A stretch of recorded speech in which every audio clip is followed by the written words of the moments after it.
Let us pray.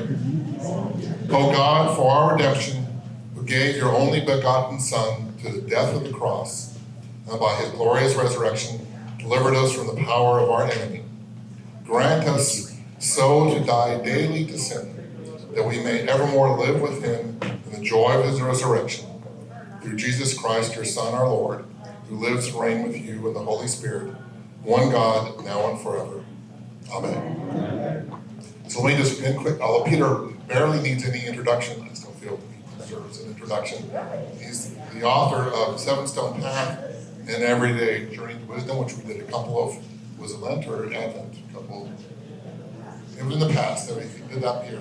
A Substack writer and professor of philosophy at Southwestern College, where he's taught world religions, ethics, Asian philosophy, and world mythology, which we'll be hearing more about today, for 35 years. And he has his own website, peterbolen.com. And I'll turn it over to Peter. Thank you, Calvin. Good morning, everybody. Good morning. Welcome to class. This is part 2 of a 2-part talk, but if you weren't here last time, that's perfectly okay.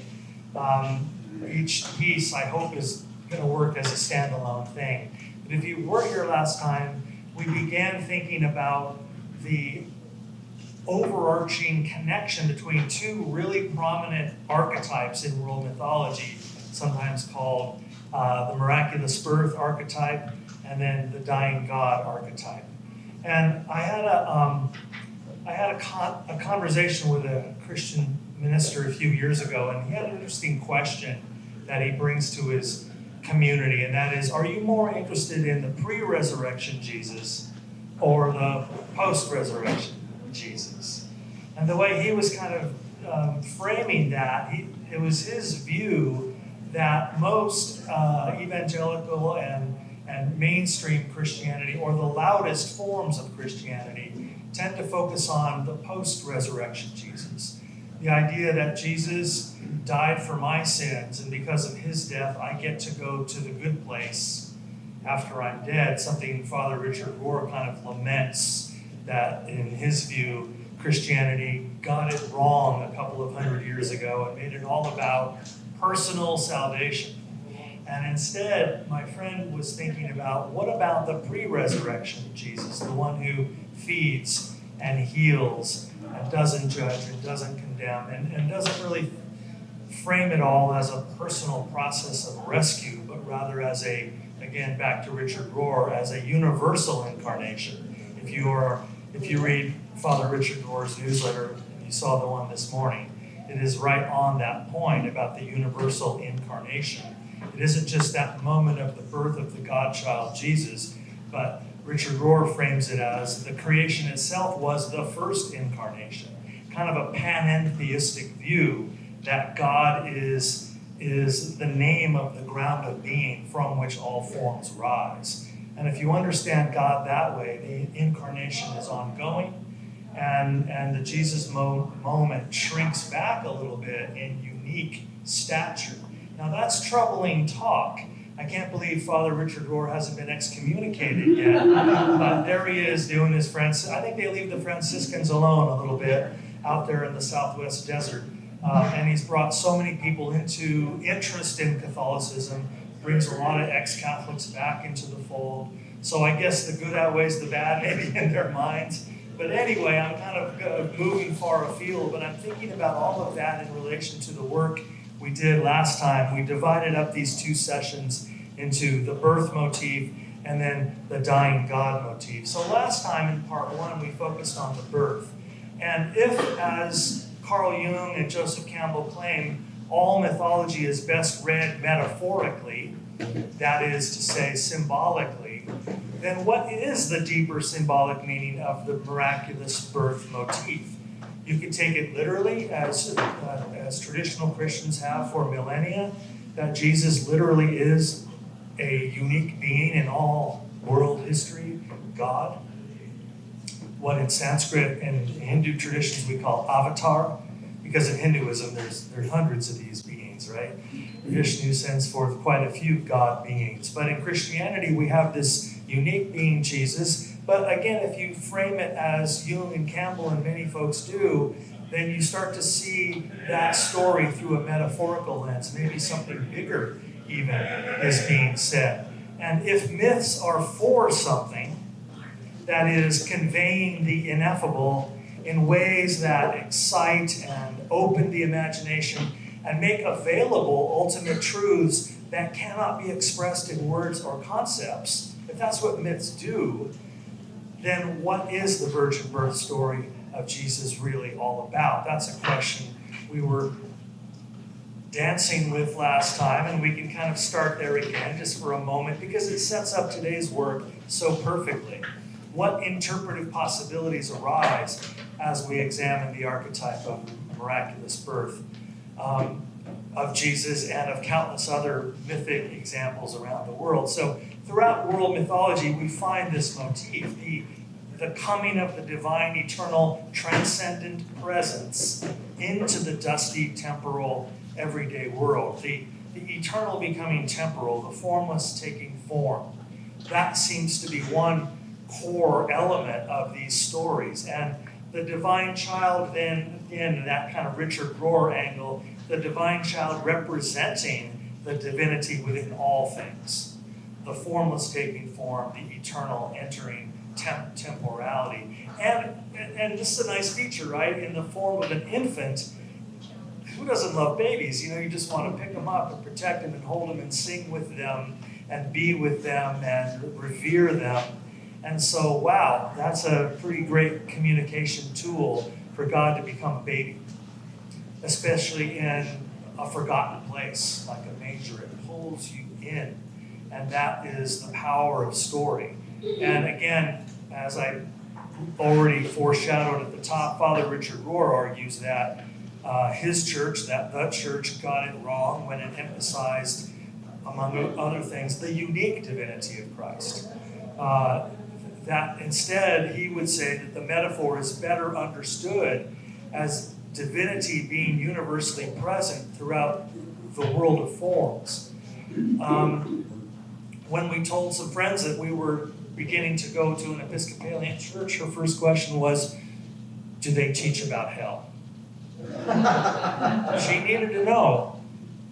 A church is only a good church if it threatens eternal damnation.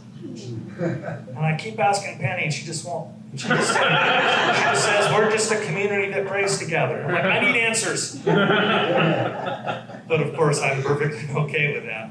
But I was struck by that again, that was her deeply, devoutly Protestant, evangelical, Christian perspective. That for her, Christianity was all about keeping her out of eternal damnation. And I'm not in the business of scoring other people's religious ideologies, interpretations, stances. It's none of my business. But I was struck by that as a guy who kind of moves through all these traditions. I thought, wow, that is a really different way of being Christian. And both of us are using the same word, and we're in opposite universes. These labels almost mean nothing. And that's one of the frustrations, isn't it? So, and as a gift-giving God, like Prometheus, more on him a little later, Horus, we touched on the divine child from Egyptian mythology last time. Here in the Americas, pre-conquest, to the idea of Quetzalcoatl among the Mexica, or as we call them, the Aztec. And dare I say it, Santa Claus. I mean, he's one of our more recent gift-giving gods. Jesus represents the infinite presence here in our midst, bringing love, kindness, joy, healing, and wholeness. When you look at the Christian narrative in the context of all of these world myths, clear specificity of the archetypes begins to rise up. And then you have some additional questions. What do I do with that insight? Does that erode the validity of the Christian narrative, or does it enhance it beyond its parochial interpretations? And those are deeply personal questions. I'm not going to answer that one for you. So the figures in these stories may be mythical, fictional, or fanciful, but the truth they represent could not be more concrete and actual. That's some summation of what we were kind of working on last time. Here's another slide we used last time And I want to read it again with you. It's a passage from Joseph Campbell's first book, 1949, The Hero with a Thousand Faces. It's toward the end of the book, and I think it's a good key for anyone who's trying to study mythology and look for these richer, deeper currents. So this is Campbell's take on what mythology is for. The function of myth, he writes, and ritual is to make possible and then to facilitate the jump by analogy. Forms and conceptions that the mind and its senses can comprehend are presented and arranged in such a way as to suggest a mediation. Sorry, I skipped a line, and I'm staring right at it. As to suggest a truth or openness beyond. Let's stop there for a second.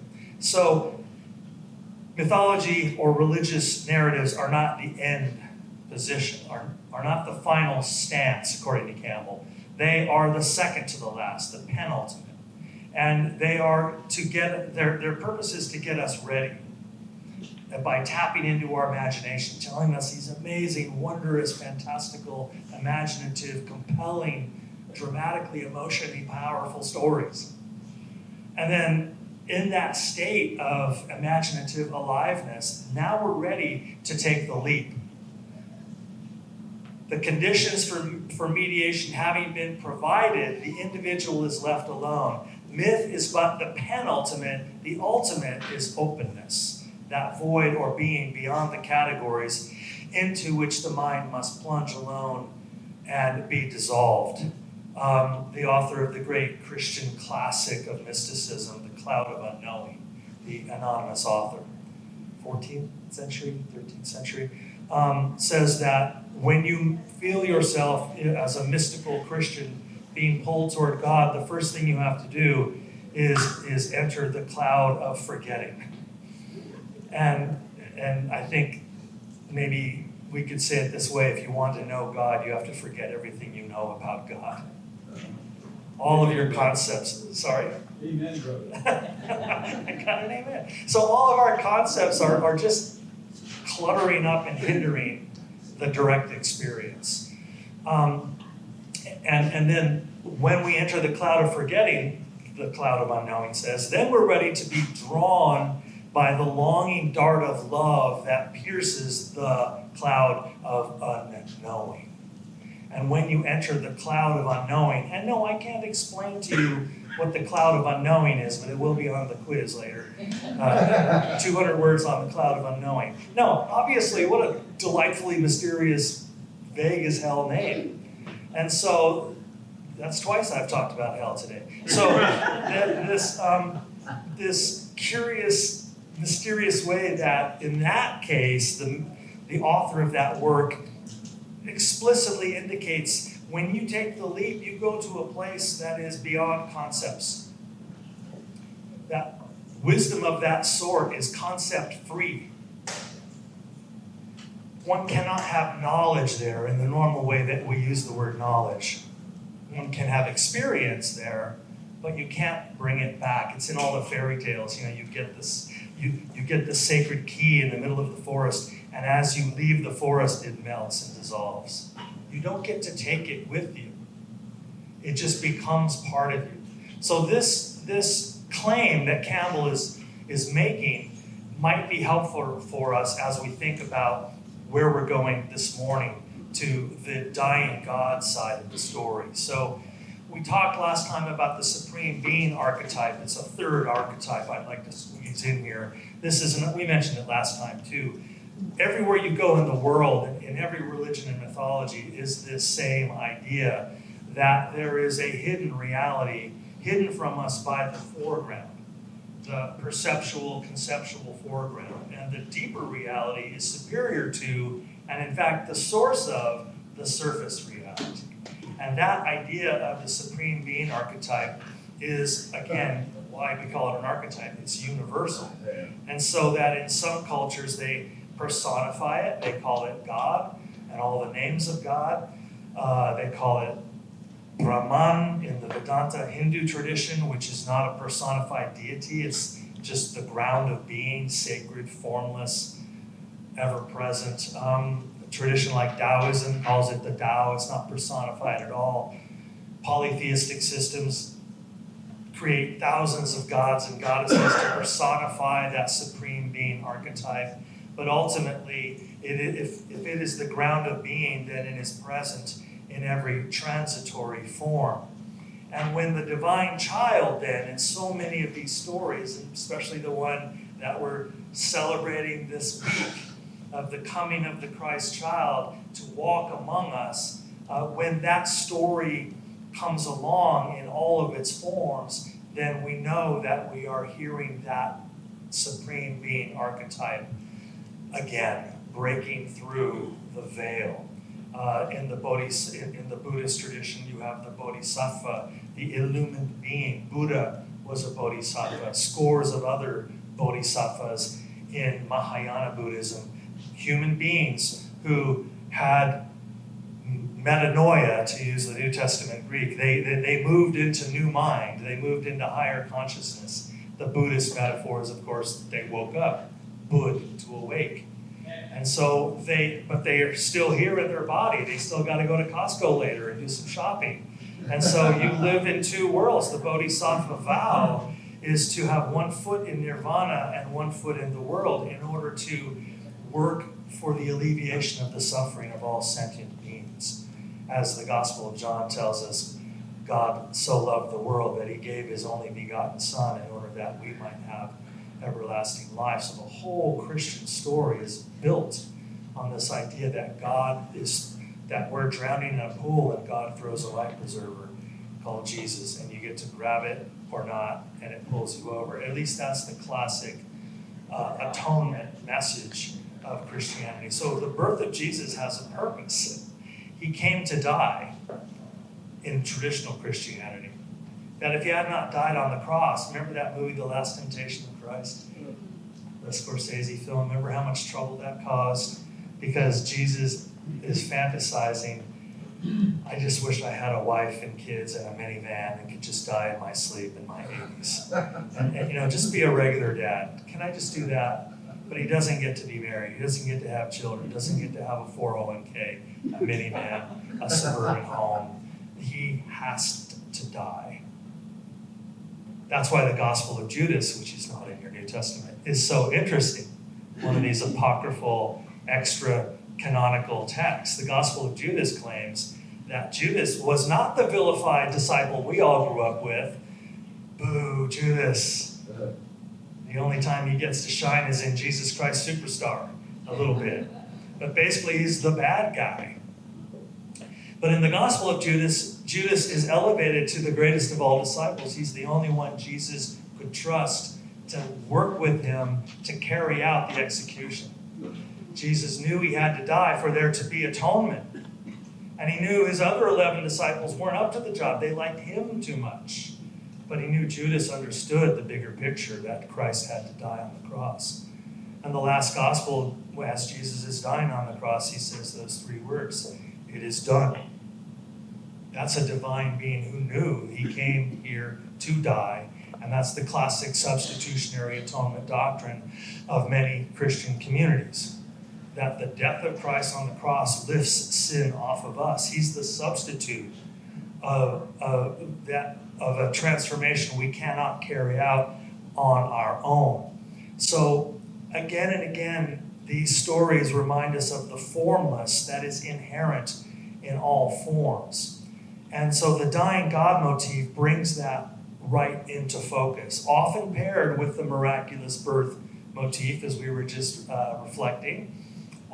It's the universal story of the divine being who takes form only to be ritually sacrificed, and through that sacrifice a gift is given. So in the Christian cycle, of course, the death of Jesus is followed by the resurrection, and like Jonah, when you do a lot of mythological reading, you start to see these patterns. Like Jonah, who goes into the belly of the whale for 3 days, Jesus goes into the tomb for 3 days. Just as the moon in its lunar cycle goes dark for 3 days. That is an ancient numerical archetype that occurs everywhere. And so Campbell uses that phrase, the belly of the whale, to talk about a lot of these stories. And as Jesus says in John 24, and I kind of relanguaged it, a seed must go into the ground and die in order to produce new life. That without that death and dissolution, there can't be the reforming of the new bodies. So the gift is only given when the old form dies. So in that narrative, death is not lamentable, it is necessary. As in the Gospel of Judas. And it's a curious thing because in traditional Christian community, we feel great sorrow during Holy Week at the torture and execution of Jesus. And yet, kind of divided mind, it's like, well, if Jesus hadn't been killed and had died in his sleep in his 80s, there'd be no atonement, there'd be no salvation. The whole purpose of the birth of the God being vanishes. And then he's just another wisdom teacher, another rabbi. And so that divided mind makes us kind of, it spotlights the paradox and the difficulty of kind of interpreting all these stories. Death as transformation, and I can't resist a good rhyme, the tomb as womb. Jesus goes into the tomb, and that becomes the emptiness, the belly of the whale, the yin out of which the yang comes of the newly risen Christ. And without that void, without that negative space, there can't be the reform process. Anybody here ever try to grow cilantro? Yeah, did you like that transition? That was good. But, I love cilantro, love it in the salsa, gotta have it in the guacamole and the pad thai. So I thought, why should I pay $1 every time I need a bunch of cilantro? And besides, it's a regular pantry item in our refrigerator. I bring one home from the grocery store every time. I'd say 4 out of 5 times they go in the trash.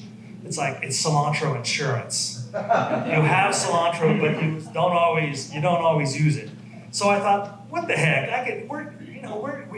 We can garden, we can grow things. I'm gonna grow some cilantro. So you buy 3 or 4 little cilantro plants, you make a nice pot on your patio, you water it, and there they are, and you're so happy. And they start to grow, and I don't know, 3, 4, 5, 6 weeks later, this big column comes up out of the middle, which is this seed stalk. It's like Jack and the Beanstalk, and all the leaves turn yellow, and you're like, wait a minute.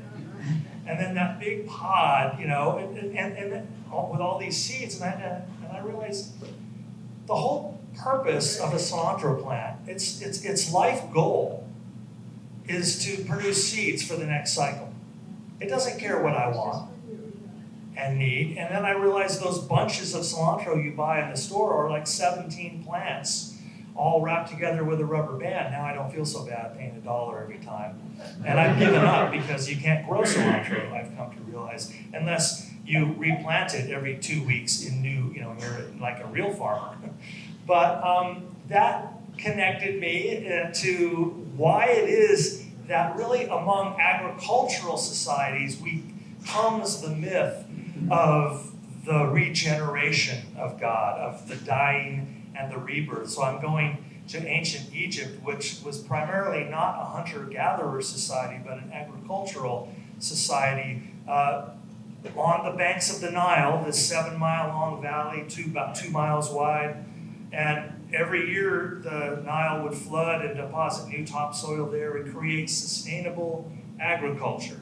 So thousands of years ago, people didn't have to wander around, they could live in one place. And out of that rootedness comes the earliest civilizations. And guess what? It shapes their mythology, because every planting people understands, as in the cilantro example, that new life comes only from death. That plants go to seed, and that life and death are 2 names for one circle. And so therefore death is a necessary precursor of life, not its opposite or its negation. Agricultural people live with this cyclical awareness that the earth here, what a wonderful day to think about this, on winter solstice, the darkest, longest night of the year, every day after today, the light starts to return and get bigger. Yeah, and that is, because I need to work on my tan. No, I don't do that anymore.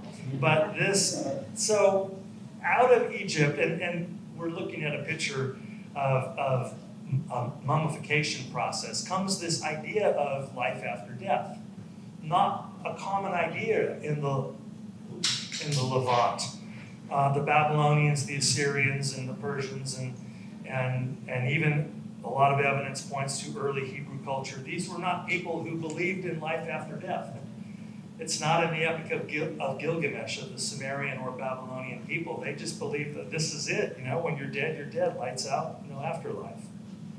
So the Egyptians start to think differently about that. And that spreads through the world, of course. And I can't help thinking about this wonderful line from Eckhart Tolle's sweet little book called Stillness Speaks, that death is not the opposite of life. The opposite of death is birth. Life has no opposite. And the word life in that sense doesn't mean biological life, does it? It means existence. It means being. In the sense of Brahman in the Hindu tradition, birthless, deathless, no beginning, no end. That's what we are. Tattvam asi in Sanskrit. I am that. Underneath all the layers of my body and my emotional life and my energy systems and my memories and my consciousness, there is, in Hindu tradition, the Atman, the deathless and birthless self, which is Brahman. And so, as Krishna says to Arjuna in the Bhagavad Gita, there never was a time when you did not exist, nor will there be a time when you cease to exist. So in Hinduism, we have a doctrine of eternal existence in both directions. And then we become embodied for these few years that we've been given, and that's wonderful. But life itself has no beginning and end. And what if the dying God motif and the resurrection of the dying God represents that deeper awareness? So death as renewal. Now there's a prominent archetype throughout world mythology, the gift-giving God, because the death triggers a pouring forth of something. Again, in traditional substitutionary atonement Christianity, Christ died for your sins. And because Christ died, you can now escape the mantle of sinfulness. That's a gift. And in other traditions, there are other gifts. Balder in Norse mythology is killed by his evil brother Loki. Actually, Loki gets another god to do it with a dart of mistletoe. Darker use of mistletoe than an inappropriate kiss. So Balder gets killed. And he could have been resurrected by Loki if Loki had just grieved properly at his grave and cried. But Loki's a jerk. We all know Loki. He's terrible. He's a trickster. He's that lovable trickster that wrecks everything for no reason just because he likes to watch the world burn. And so Balder stays dead until after Ragnarok, the brutal apocalypse of Norse mythology. But what I like about the Norse apocalypse is the whole world is born again. This time presided over by Balder, the resurrected God. So a classic resurrection story. Quetzalcoatl, as I mentioned in Aztec. Osiris, we thought about that a little bit last time, because Osiris is the father of the miraculous child Horus. And as you recall in our quick sketch last time, Osiris was killed by his evil brother, Set. Terrible party story. Set threw a big party and had Osiris's body secretly measured while he slept. And then Set built a sarcophagus, the most beautiful, bedazzled, gold-covered, jeweled sarcophagus anybody had ever seen, and puts it up in the middle of the room at the party. And kind of a Cinderella story says, whoever can fit into these red slippers, whoever can fit into this sarcophagus, prize winner, you can have it. So everybody's getting into the sarcophagus, doesn't fit me. Osiris gets in, it fits him perfectly as planned. And Set's henchmen run up and they slam it shut and they nail it close and they throw it in the Nile and it floats downstream and Osiris dies. and the casket washes up and a tree grows around it. And as in many of these stories, like the Babylonian stories, the woman, the goddess of the couple, goes on a quest to find her lost husband, and finds in the palace of a far-off kingdom. She volunteers she gets herself hired as a wet nurse to raise the king's child, because in the middle of the room there is a beautiful carved wooden column that contains her husband's sarcophagus. I don't have time for this whole story. I'm going to leave you hanging right there. But basically, she rescues her husband and flutters over him in the form of a hawk, conceives the divine child Horus. I guess that was a story we sketched last week. There's the miraculous child. But then she brings Osiris back to Egypt, and he resurrects. And he becomes another resurrection story. Tammuz is the husband of Ishtar, who also gets lost in an underworld. She goes on a long quest to find her lost husband, to bring him back out of the underworld. And this rather startling image that you're looking at here, I'm just a huge fan of Thomas Hart Benton, the American painter. Yeah, it's a little scandalous. He got fired for this painting from the school where he was a professor. But it's 2025, so I figured we could take a quick look at it. That character there is Persephone. And in Greek mythology, she's the daughter of the great mother goddess Demeter, who, when Greek mythology becomes Roman, her name changes to Ceres.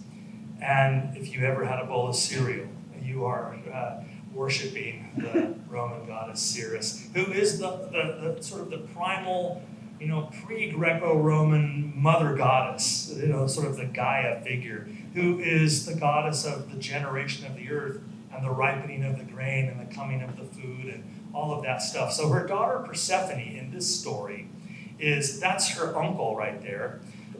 That's Hades. Her father was Zeus, and Hades is a creep. This file is also found in the Epstein files, I understand. And this is Hades. Thank you for laughing at that. And so this is Hades about to kidnap his niece and take her down into the underworld.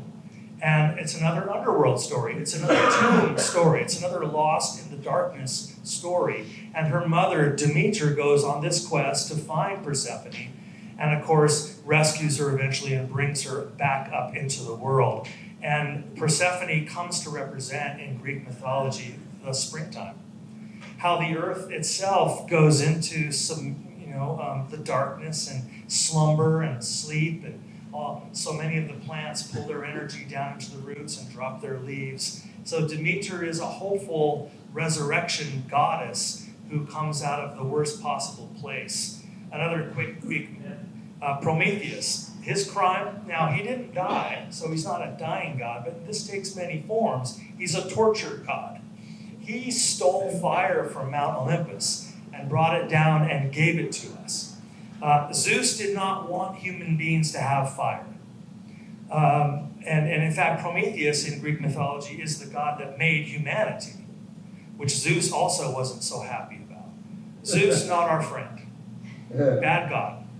But the main god. And Prometheus snuck up to Mount Olympus and, to help us out, stole a burning coal, hid it in a fennel bulb, put it in his coat, and came down from Mount Olympus and gave it to us. And think of what fire means. It means technology. It means iron smelting. It means cooking food. It means staying warm in the winter. It means keeping dangerous animals away. It's a magical, powerful, transformational energy. Prometheus gave us a gift. And Zeus was so mad. You did what? So he captures Prometheus, chains him to a rock in the Caucasus Mountains, and there he is. And every day his liver is picked out by a giant eagle. It's an oddly specific punishment. And then at night the eagle flies away and his liver grows back. And then at dawn the eagle appears again to eat his brand new liver again. This is Prometheus, and that was his willingness to suffer. And the artist is having some fun here. There's almost a Christ-like pose to Zeus, who's also, and Jesus also was, of course, bleeding from his side. So these are icons that artists kind of play with. I want to jump to the Americas for one more little story of the dying god who gave a gift. And this is the story from the Ojibwe people, the indigenous peoples of the Great Lakes area. And of all places, I'm getting this from a poem by Longfellow called The Song of Hiawatha, which, as far as we can tell, is a pretty faithful telling of this Ojibwe story. So he changes the names, though. Henry Wadsworth Longfellow recounts the Ojibwe myth about two characters, Wounds and Mondament. So Wounds is a great warrior who goes on a vision quest. And he sought not power or prowess for himself, but he only wished to bring great benefit for the people of all nations. So on the fourth day of his fasting, Wounds sees this beautiful youth named Mondament who is approaching. And check out the way Mondament looks. Green and yellow robe with plumes of soft hair, golden hair coming off of the top of his head. And this magical being, Mondament says to Wounds, "From the Master of Life I come to instruct you, because you have not prayed like the others for yourself, but for the profit of the people." I love how these stories often have some kind of spiritual test. You know, the God being has to see if you're worthy. And if you are, then you get to go to the next level. So the magical being, Mondament, says to Wounds, here's how we're going to do it. Rise up and wrestle with me. And they wrestled in the twilight every evening for 3 days. Each day Wounds grew stronger despite his fast. And on the fourth day, Mondament instructs Wounds to kill him and bury him in the ground, and then carefully tend to the earth where he is buried. And the tender shoots of corn begin to arise out of the ground.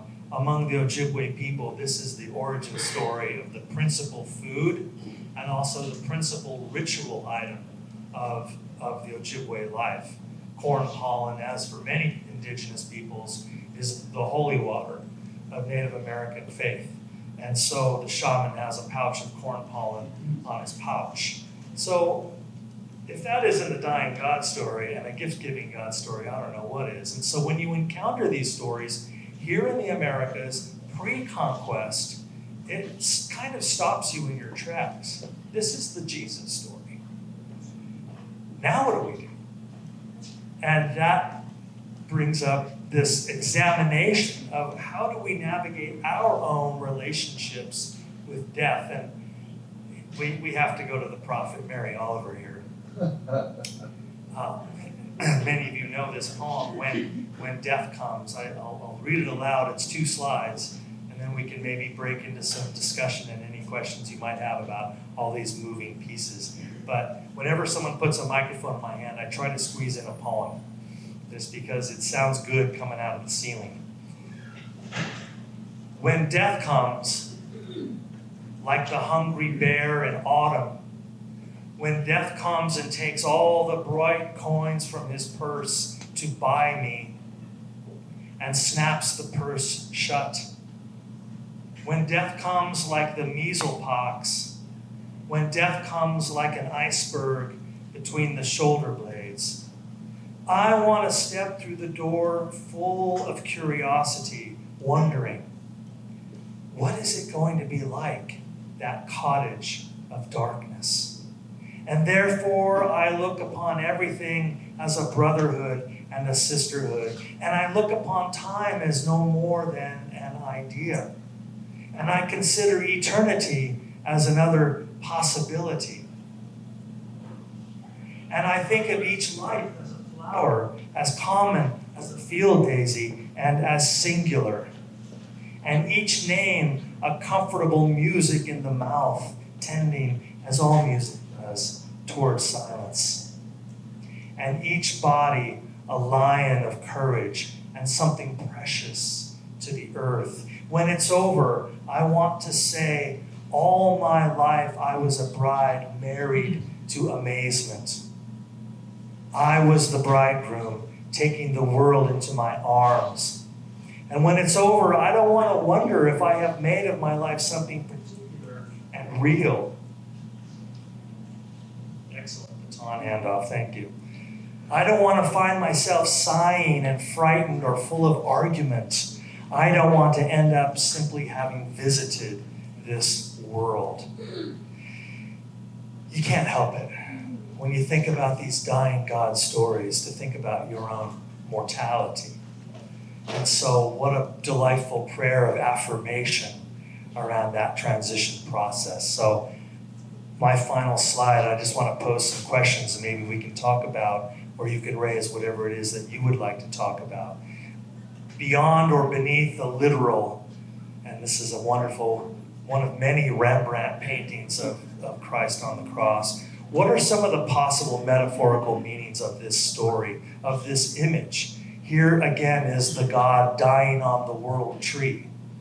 And the world tree is also a frequent image. Odin was hung on Yggdrasil, the world tree, and pierced in his side.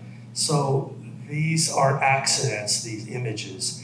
Is this an image, as it is for many traditional Christians, an image of me being saved because this guy went through some suffering? Substitutionary atonement. Not all churches teach that. Or as the Roman Catholic monastic in the Middle Ages argued against substitutionary atonement. He said, no. The purpose of this story is for God to awaken us to, the way we would say it today is emotional connection, compassion when witnessing empathetically the suffering of another. So that's the purpose of God's death on the cross, according to Abelard. That's a different take. Or deeper still, the oneness of life and death, as we've been considering today. And from the Chinese Buddhist text called the Heart Sutra, with this paradoxical claim that form is emptiness, and emptiness is form. So for the formless, sovereign presence that we call God to take form, and we know what happens when you take form, you're going to die. And that form will dissolve. So for God, or for the eternal formless to enter into that world, starts to raise the question, is all form formless, and is all formlessness form? I know that sounds like crazy talk. I got a lot more of that, if you're interested. And so, how can we then make sense of this birth, death, rebirth cycle at the heart of the Christian narrative? So I offer those questions as possible paths to walk down together, but really we can go anywhere you want. And Calvin is going to have the microphone, and again, the microphone tutorial. Get it pretty close. It doesn't really work like that. And I know some people get going and Start going like that. And two problems. We can't hear you, and your voice will not live forever on YouTube either. So with that gentle reminder, anybody like to raise a question, raise an issue, tell a good story? Want me to put the Thomas Hart Benton painting back up?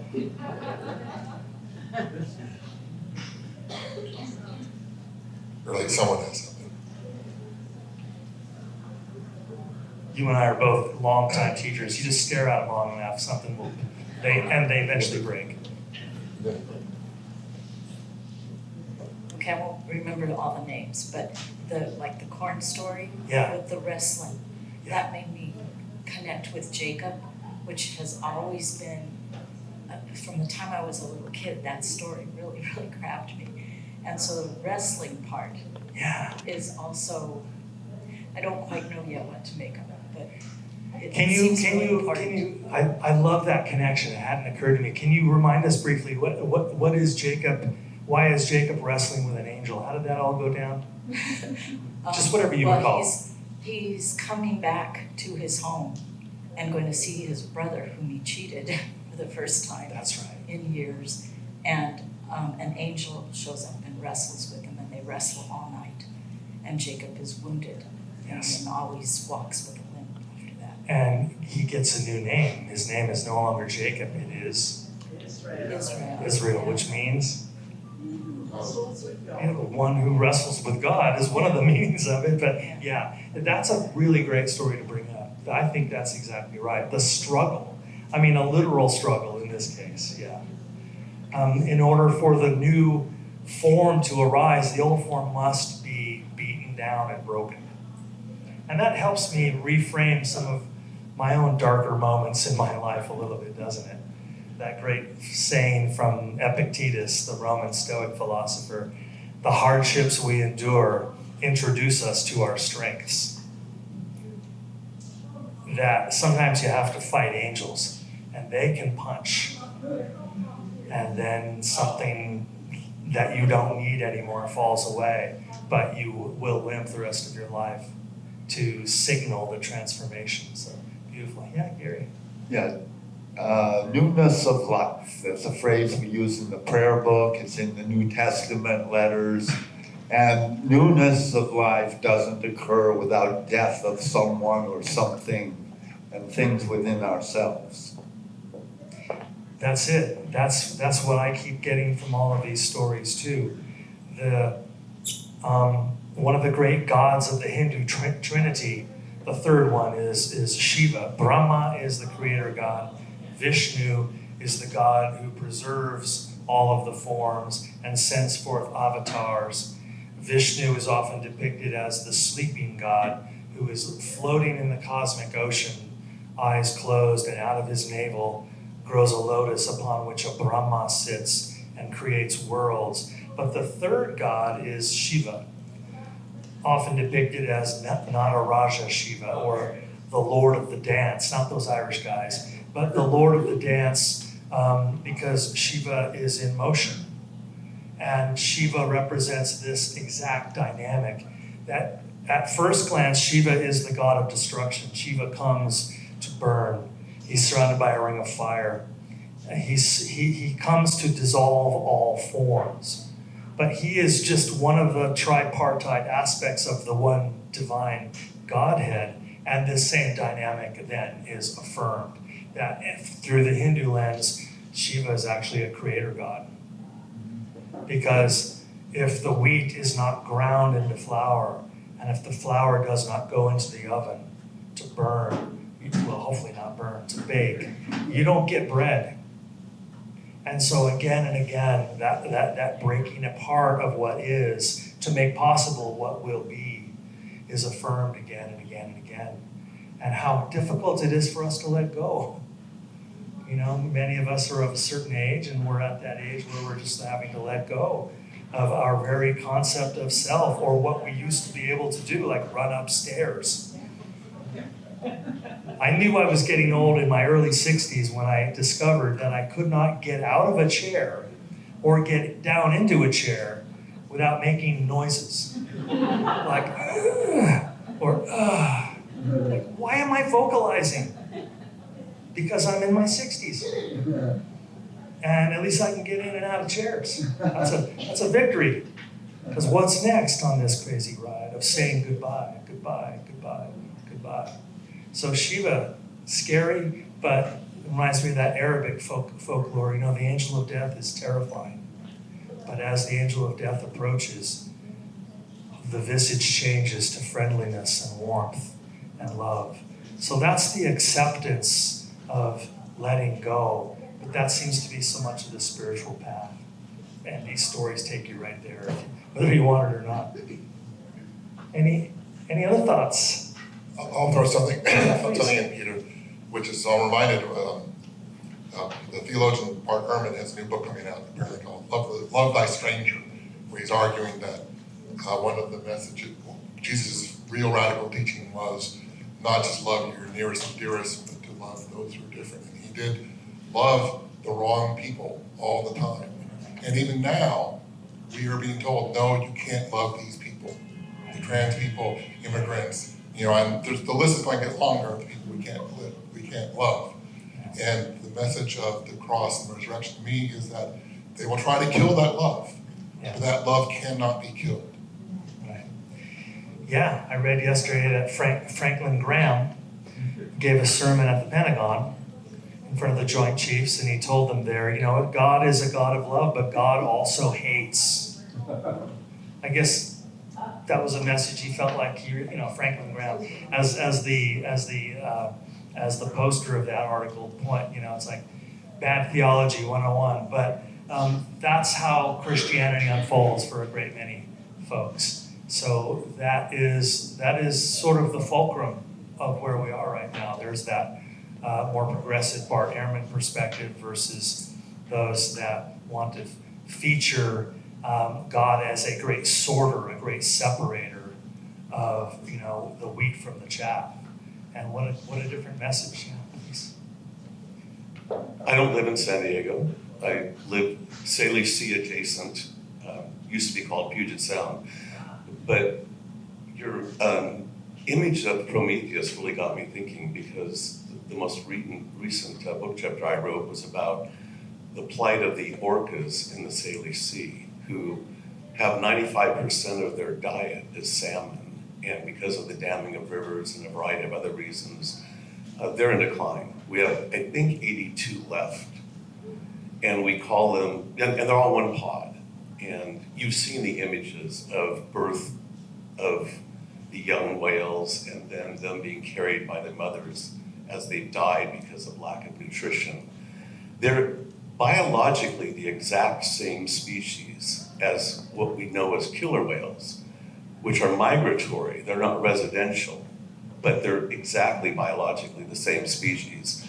And you've probably also seen images of these killer whales going after great whites and eating their livers and leaving the rest of them to rot.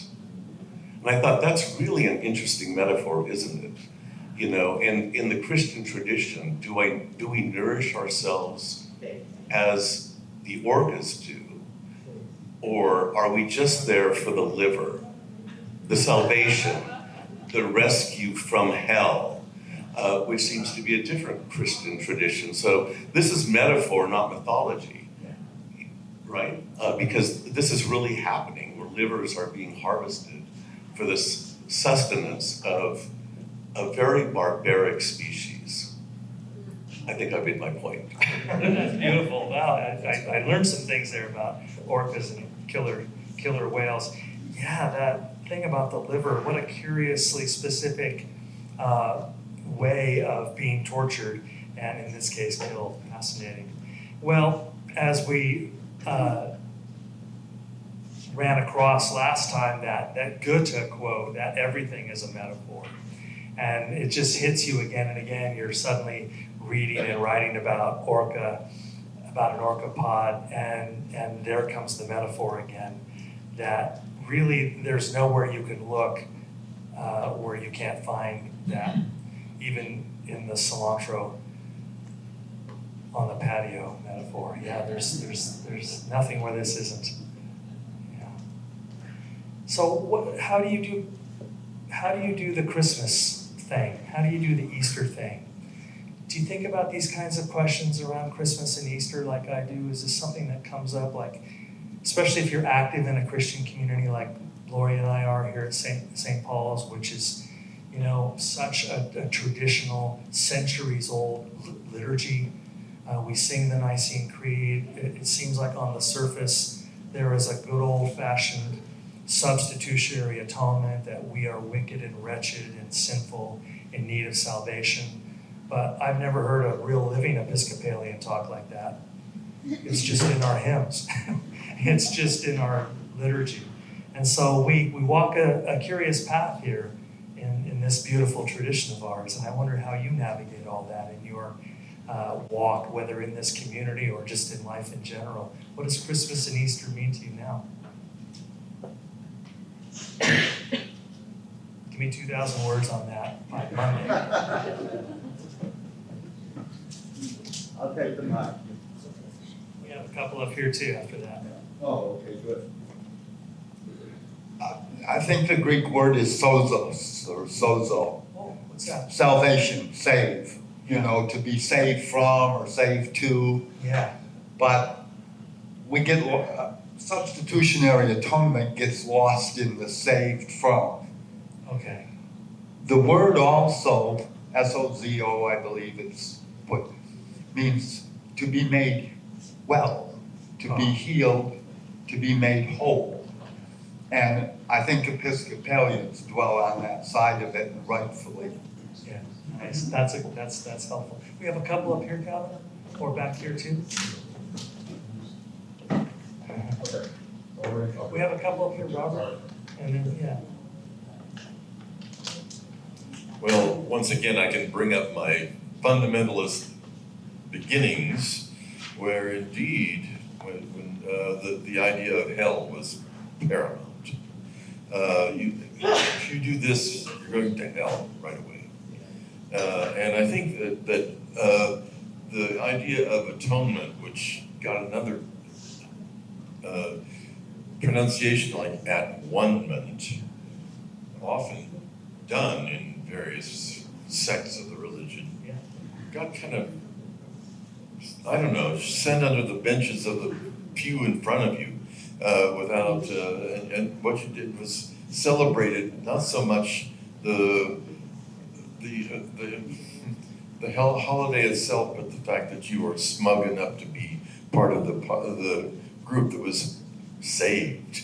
Thank you. Whether or not you were, meanwhile, you could be a real jerk to other people if you wanted to, because you were saved. But you're saved. Yeah, right. But I think that's one of the reasons I became an Episcopalian. I thought they don't seem to do that here very much. You know, you can find it if you look for it, and if you were here as a gay Christian during the reign of some of the bishops we've had. They were not too pleased to have us here. But nevertheless, we survived and they didn't. Somebody applauded. That's right. Good for you, thank you. We'll have him arrested. Yeah, right. I had a few conversations with Bishop Hughes. It didn't end well. That was before my time. I'm still the new guy. Yeah, well, neither did he end well, so that was okay. The bishop before him used to visit the restroom across the street. There were all sorts of inconsistencies that we had to overcome that were the real nitty-gritty of being an Episcopalian here. And I think that we wouldn't have survived it if we hadn't taken a look at what we just talked about here, that atonement meant becoming one with God. And I celebrate that every day of my life. Right. Yeah. Thank you. And then up front row here, please. This is a side note. What do you think of the film, The Life of Brian, in relation to some of the concepts you discussed? I consider it scripture.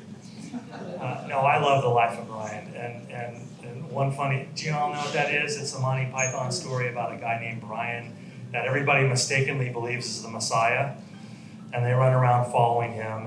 And of course, it's terribly irreverent and mocking and lovely. And if you like Monty Python, this is kind of the ultimate movie. I especially like this anecdote that, as you may know, that film was banned in Ireland, that film was banned in Sweden, places that are traditionally very, very Christian. They found it to be blasphemous, and it was,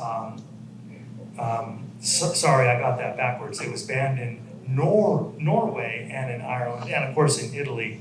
But in Sweden, they screened the film, and on the poster they put, the Norwegians hate it, so we know it's funny. So I some Scandinavian shade I didn't know about that those people throwing toward each other. But that is a delightful film. Look, I'm a big fan of art in all of its forms. Irreverent, the Book of Mormon is another great product that kind of, both reveres and skewers spirituality at the same time. That's exactly the kind of dialectical in-house criticism that burns away the bad stuff. And that if we are afraid to kind of talk about these things, then the shadow just looms larger and larger and larger.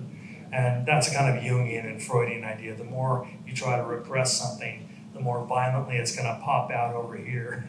And it's better just to drag all that stuff out and have a good belly laugh about it. And if it isn't good, if it isn't true, then then let me say that the other way. If it's good and if it's true, it'll withstand all those cleansing flames. And if it doesn't withstand them, then we didn't need it. So I think that film's wonderful and really hilarious. There's your Christmas homework. With all your other Christmas movies, dig up The Life of Brian, find that somewhere. Any final thoughts, or do we have to go? I guess, Cal, where's the MC? Oh, right there. No, we would have time for one more, but otherwise we can probably close. We are at just a couple minutes past 10. Yeah, we go sing, always look on the bright side. Yeah, that's the closing number for Life of Brian. Good call. Well, we know somebody's seen that movie. Yeah. Well, but it really criticizes, or we try to go on, but what it does is not criticize so much, religion, but people's reaction to religion. Right.